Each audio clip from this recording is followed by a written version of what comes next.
Ministre Garzón, què tal? Bon dia. Bon dia, muchas gracias. I moltes gràcies per acompanyar-nos avui al suplement.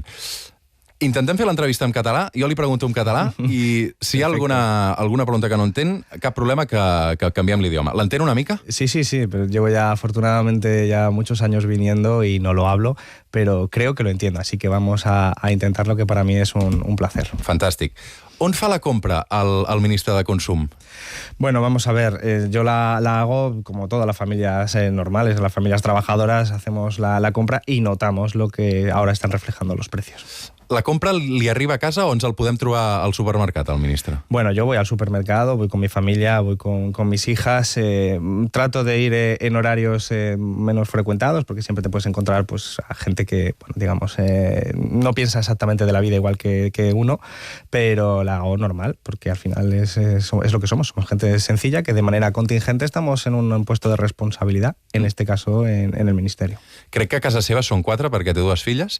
Quan li costa omplir la nevera cada setmana al ministre?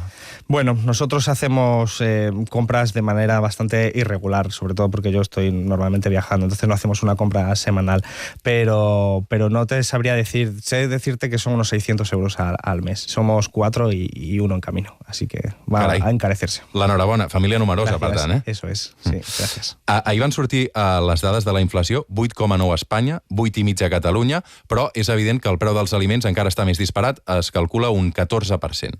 Això com s'atura? Com es para? Vamos a ver, lo que tenemos es muy importante. Estamos consiguiendo frenar el crecimiento de la inflación, eso es lo que se ve. La inflación tiene 2 componentes, para que nos entendamos. Un componente energético, que es el que disparó la inflación al principio, el componente, digamos, de la factura de la luz y derivado en gran medida de la crisis derivada de la invasión de Rusia sobre el territorio de Ucrania, pero que venía de antes, y que se ha ido contaminando hacia lo que se llama técnicamente inflación subyacente, la compra para que nos entendamos. Esto tiene que ver con problemas logísticos, esto tiene que ver con problemas energéticos, es decir, al final el agricultor utiliza también aparatos mecanizados, tractores que utilizan combustible, utiliza fertilizantes que son más difíciles de obtener porque se han roto las cadenas internacionales y se ha contagiado esa inflación. ¿Qué hay también? Hay una cadena dentro del ámbito alimentario que va desde el agricultor hasta el consumidor, donde hay una parte de la distribución que son grandes empresas que también están viendo cómo sus beneficios se incrementan. Por eso nosotros, sabiendo que nuestros esfuerzos que está haciendo el gobierno, que son muchos, están consiguiendo, como por ejemplo en el tope ibérico del gas, bajar los precios de la energía, tarde o temprano eso va a afectar a los precios de los alimentos, porque se contamina, se contagia, pero tarda, tiene un retraso. Pero para afectar de manera directa estamos tratando de llegar a un acuerdo con las grandes distribuidoras para decir, mira, aquí hay que apretarse el cinturón y no lo pueden hacer las familias trabajadoras, no lo puede hacer el agricultor, no lo puede hacer el pequeño comercio. Quienes lo pueden hacer son esas grandes distribuidoras que han tenido, bueno, en algunos casos 600 millones de euros de beneficio hace 5 meses y que han repartido dividendos por más de 100 millones de euros a muy poquitas personas. Ese sector es el que puede hacer los esfuerzos para poner lo que nosotros les sugerimos a ellos, cestas de la compra con precios congelados hasta después de Navidad. Imaginemos que cualquier familia española, cualquier familia trabajadora se va a encontrar con que si los precios no suben hasta después de Navidad, eso es un alivio. No digo que se resuelva todo, pero es un alivio y, desde luego, yo creo que es lo que hay que conseguir. Aquesta mesura que explica a les cistelles de la compra a un preu més assumible, les va presentar y les va negociar Yolanda Díaz. ¿Por qué no ho va fer el ministre de Consum? Bueno, lo estamos haciendo los dos. De hecho, nos reunimos tanto Yolanda como yo con las grandes empresas distribuidoras y son los 2 ministerios, el Ministerio de Trabajo y el de Consumo, los que llevamos adelante esta iniciativa. Algunas grandes distribuidoras han entrado, hacen sus ofertas comerciales, podemos discutir sobre los componentes, pero al final lo que están demostrando es que son empresas que pueden asumirlo.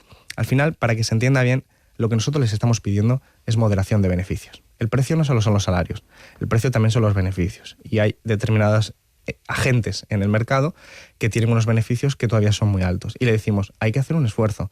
Y les toca a estas agentes, les toca hacer ese esfuerzo. Y por eso, tanto desde el Ministerio de Trabajo como del Consumo, estamos en esa línea. Hay pequeños comercios, pequeñas distribuidoras que también lo han hecho.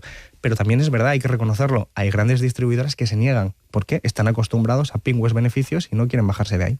Descarta retallades per part del govern espanyol per afrontar aquesta crisi? Sí, afortunadamente hemos cambiado de paradigma.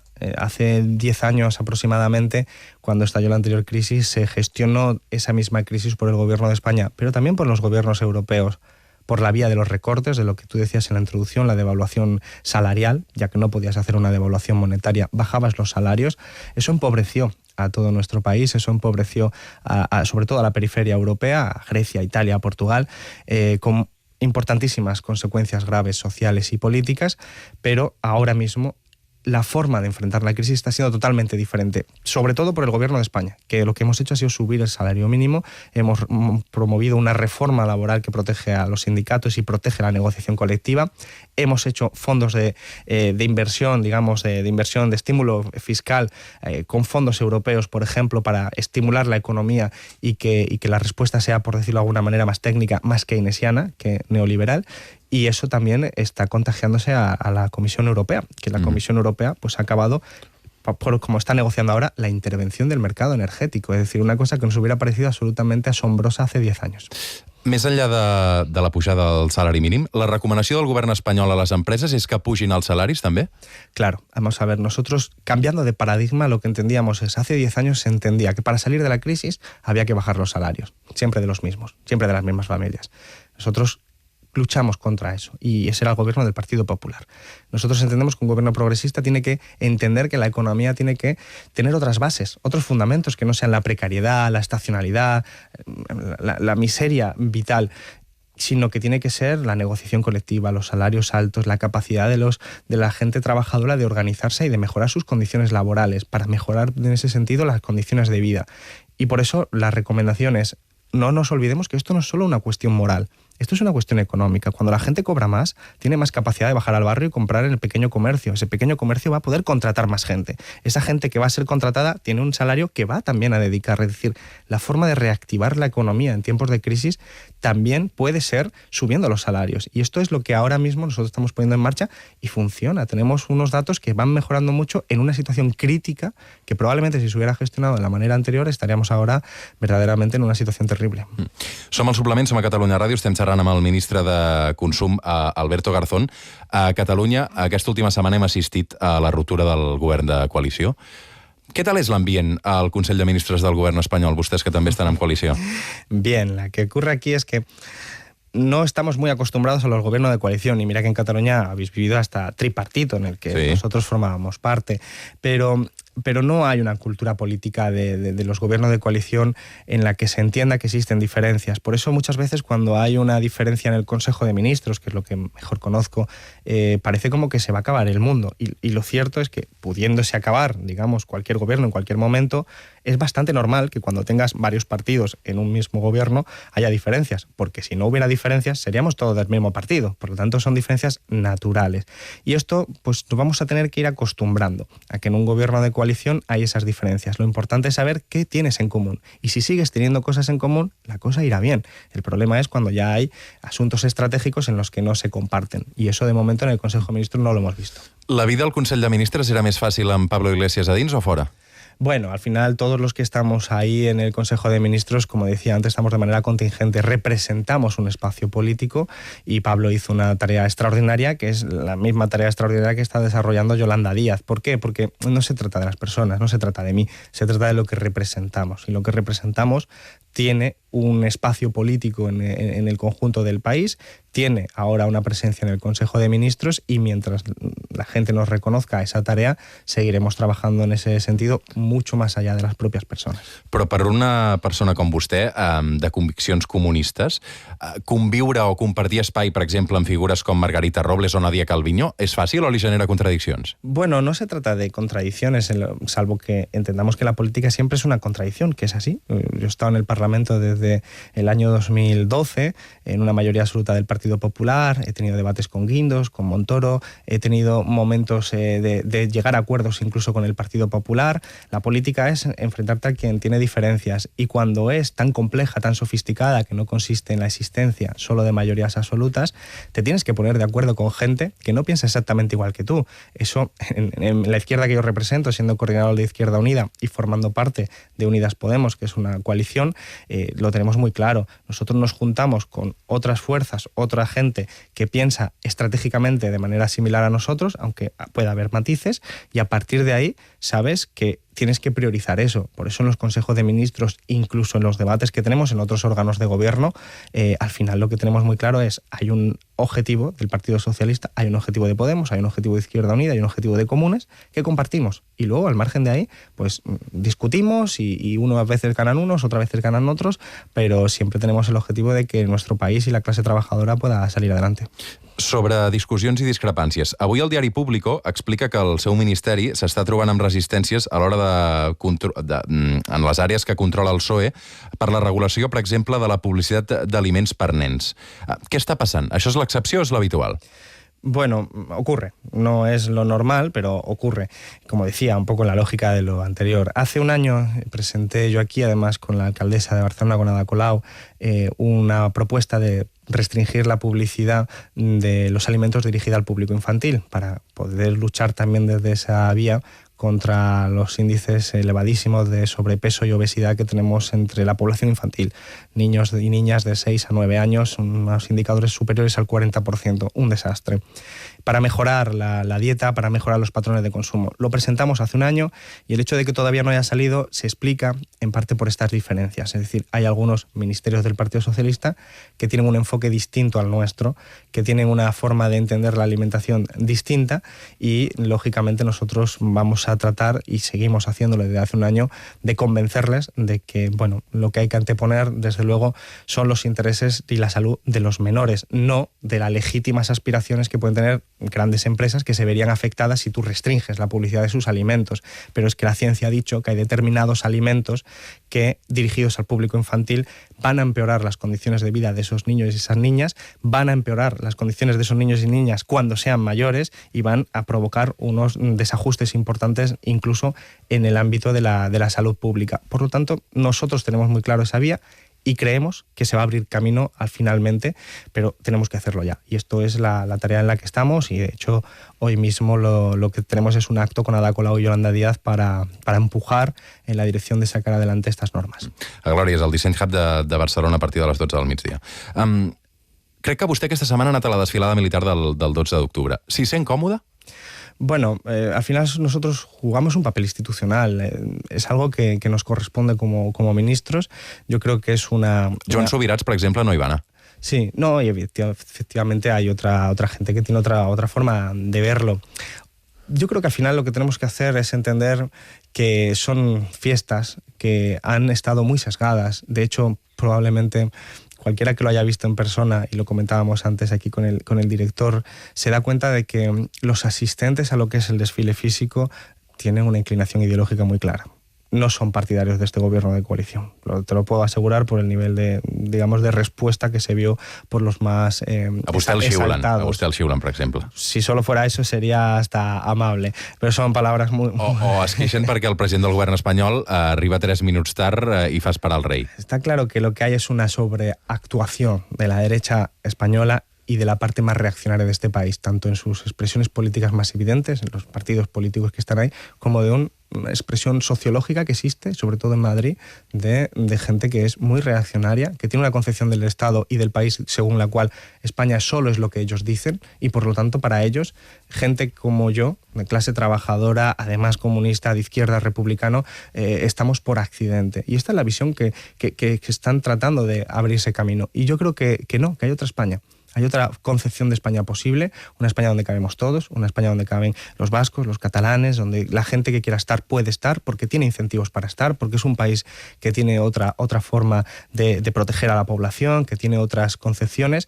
Esa es la España que yo creo, es una España republicana, es una España federal, es una España que representamos en Izquierda Unida de hace mucho tiempo, que creo que se va abriendo camino poco a poco, pero esa es una España asediada por una derecha reaccionaria que no permite desde hace 200 años que se abra camino otra concepción de España. Y esto está ahí en eso. Yo no creo que haya que renunciar a la presencia en lugares que tienen que ver con una concepción del Estado que tenemos que ampliar, que tenemos que ensanchar para que quepamos todos, porque si no es que solo van a caber unos cuantos.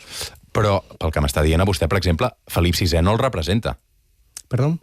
Felipe VI no le representa a usted con lo que me dice. No es que no me represente, es decir, formalmente nos representa a todos porque es el jefe del Estado. Lo que yo siempre le he dicho es que efectivamente desde el punto de vista democrático nosotros preferimos que al jefe del Estado se le pueda votar democráticamente. Oye, se puede presentar como ciudadano, por eso yo siempre me he referido a él como el ciudadano Felipe de Borbón, porque para mí su condición natural es la de ser un ciudadano. Si se quiere presentar como ciudadano a las elecciones a presidente de la República me parecería extraordinario. Y a lo mejor las gana, quiero decir que eso es, pero ya estamos en canales democráticos. Es decir, ¿cómo evitamos que no pase lo que ha pasado con su padre? ¿Cómo lo evitamos?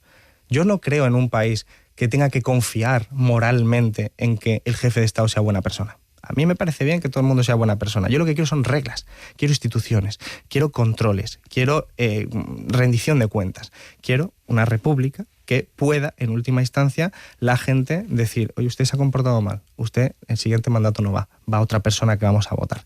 Esas son diferencias de concepciones de Estado, pero eso no está reñido con la educación. Yo cuando me encuentro con él, le saludo, hablamos, le he manifestado esto, yo llegué a decirle, te has equivocado con el discurso del 3 de octubre, se lo dije con amabilidad, se lo dije con elegancia.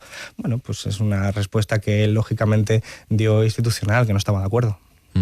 I amb l'emèrit què fem? Què fem amb l'emèrit? Amb l'emèrito. Sí. Està en Abu Dhabi.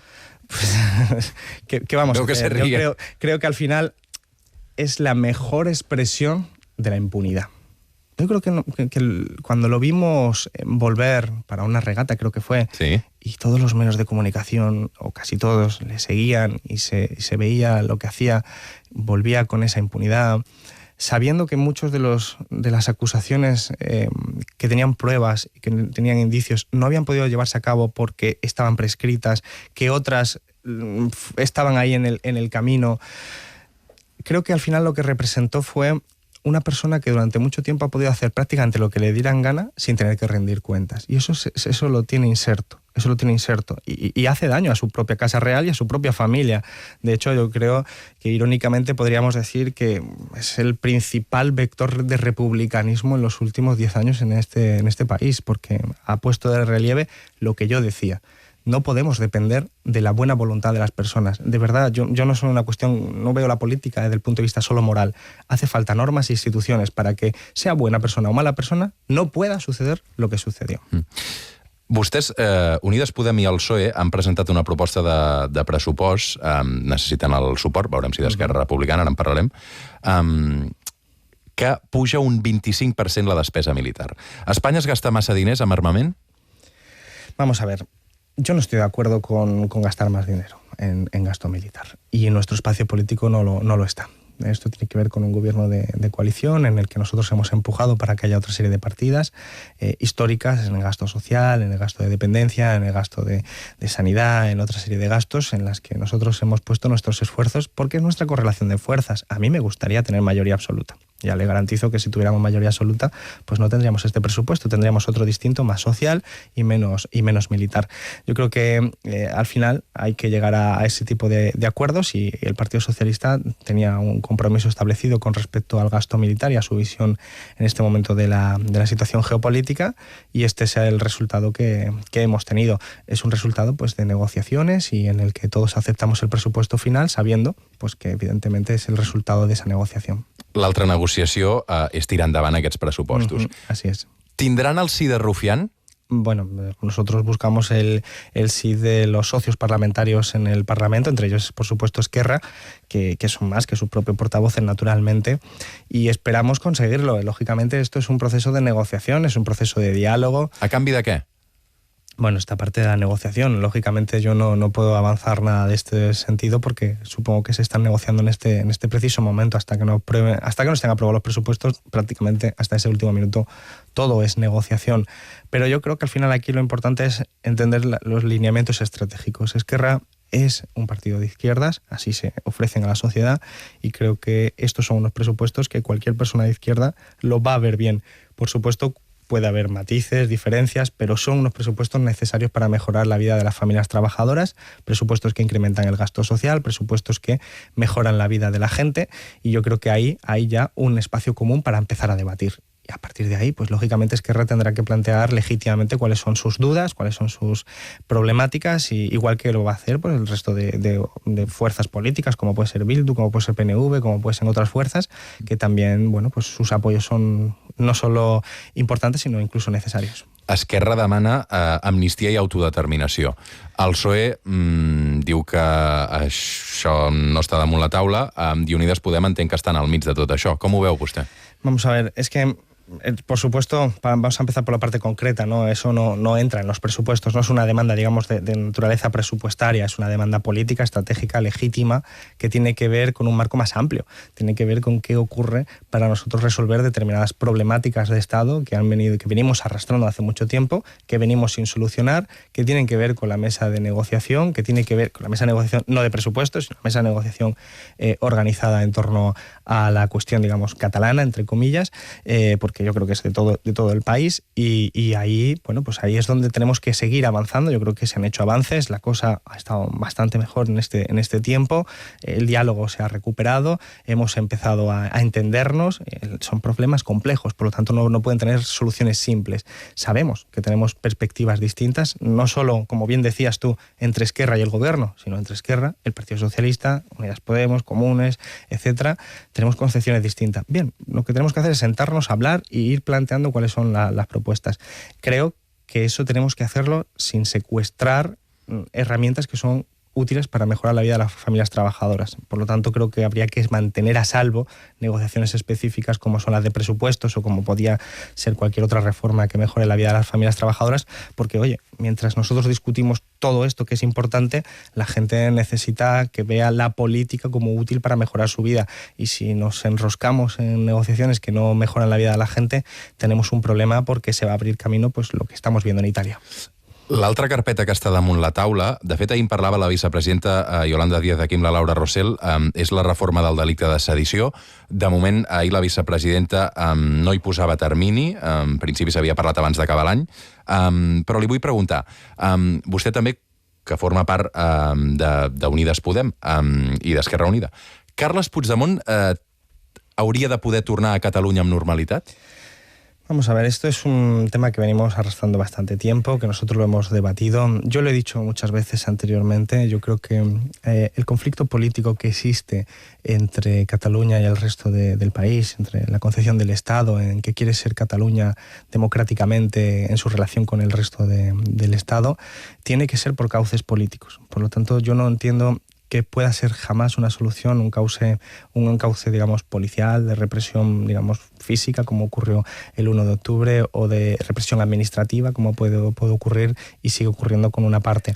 Por lo tanto, para mí, lo lógico es que las personas que representan o partes de la sociedad catalana, como puede ser Puigdemont, puedan tener un diálogo en el sitio donde quieran y se pueda normalizar. Ahora, ese es el objetivo de llegada. Ahora tenemos que ver cómo lo hacemos. ¿Cómo hacemos que?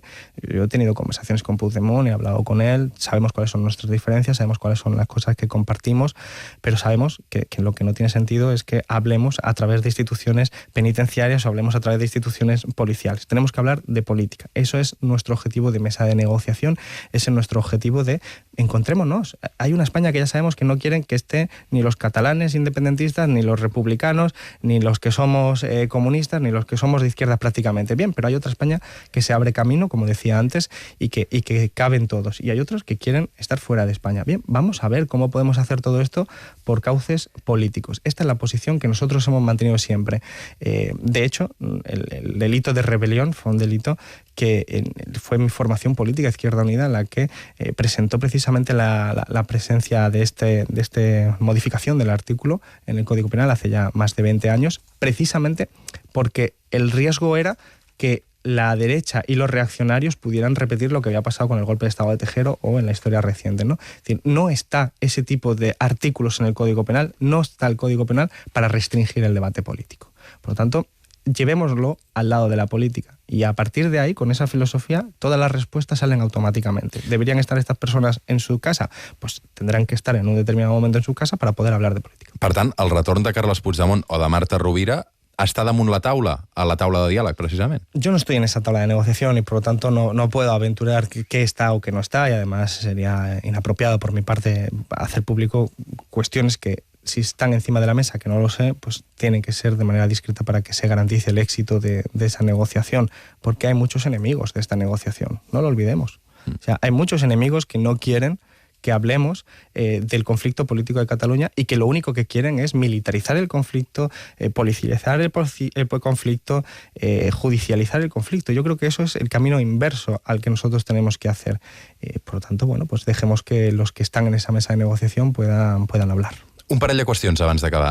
Precisament l'últim que envolta també Catalunya és aquesta ofensiva que hem vist aquestes últimes hores del Partit Popular, de Vox i de Ciutadans perquè Pedro Sánchez aclareixi si ha pactat a la Generalitat que no s'apliqui el 25% de castellà a les aules catalanes.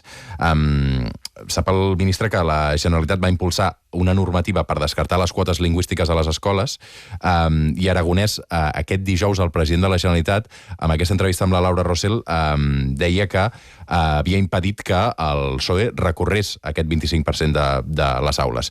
Vostè sap si Sánchez i Aragonès tenien un pacte perquè no s'apliqui el 25%? O té la sensació que quan ve a Catalunya es margina el castellà d'alguna manera? No, por supuesto, ya sabemos que eso no es así, que eso es parte del relato de la derecha más extrema del país y que en gran medida está en Madrid. Yo no sé lo que han hablado, yo no sé lo que han pactado, pero sé que hablen y pacten está bien. Esto es importante. De nuevo vuelvo a decir cuál es la clave del asunto. Podemos perdernos en las cotidianidades, que son importantes, pero podemos acabar perdiéndonos. Lo importante es que hay un relato de qué es España en nuestro país que va desde Cánovas del Castillo hasta Primo de Rivera, pasando por supuesto por los actuales dirigentes del PP, de Vox y de Ciudadanos, de lo que queda de Ciudadanos, que han alimentado un discurso según el cual lo catalán tiene que ser prácticamente algo residual, igual, por no decir en las versiones más extremas, exterminado. Igual que lo republicano, igual que lo comunista, igual que lo socialista, etcétera.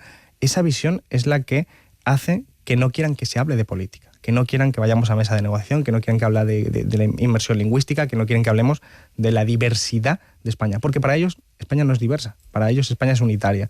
Y yo creo que eso es lo que hay que combatir. Pero tengamos presente, cada vez que vayamos a hablar entre gentes que ven una concepción distinta de España, va a haber una parte de la población poderosa, influyente, porque también es expresión de una clase social, en Madrid en particular, que se va a oponer, que va a lanzar todo su poder, que es no es solo un poder mediático ni político, también está en otras instituciones del Estado, que se va a lanzar a boicotear y sabotear este tipo de procesos. Por lo tanto, oye, que los presidentes legítimos de la Generalitat y del presidente del Gobierno de España hablen todo lo que tengan que hablar. Ese es el camino. Y luego, ojalá, entre sus capacidades se encuentren las soluciones. Vaig acabant, ministre. Avui és el Dia Mundial de l'Alimentació. No vull acabar l'entrevista sense preguntar-li si alguna vegada ha compartit un xuletón amb el president Sánchez i si realment un xuletón al punt és imbatible. No he compartido ese momento. Y desde luego nosotros ya sabéis que estamos en una pelea constante por mejorar los hábitos de la población, para proteger la salud individual de cada uno de nosotros y de nosotras, de las familias, pero para proteger también al planeta, dentro del cual, de sus límites, tenemos que vivir necesariamente, y por eso pues ponemos en marcha propuestas de cambios de hábito de consumo que, entre otras muchas cosas, implican una reducción del consumo de carne, no la prohibición, esto es importante, una reducción notable, sobre todo del consumo de carne roja. Y estos discursos, que son los que dice la ciencia, yo no me invento nada, esto no es una cuestión que a mí me haya apetecido por cada mañana salir a decirlo, sino que tiene detrás una evidencia científica, pues cuesta a veces que se abran camino en sociedades y sobre todo en partes de determinadas sociedades que son bastante ciegas ante la ciencia. Y bueno, nosotros sin embargo pues creemos que lo que estamos haciendo está bien, es proteger la salud de los niños, de las niñas, es proteger la salud del planeta. Sin planeta no hay vida, esto es obvio. Y vamos a continuar a pesar de los obstáculos que enfrentamos, como decíamos antes con el Real Decreto de Publicidad, y otros muchos más que están sucediendo y que no se conocen, pero que yo creo que al final preservar la vida en general, la vida humana y la vida en el planeta és un objetivo absolutamente necesario. Ministre de Consum, Alberto Garzón, li agraeixo molt que ens hagi visitat avui al Suplement. Moltes gràcies, molta sort. Muchísimas gracias a vosotras, como siempre.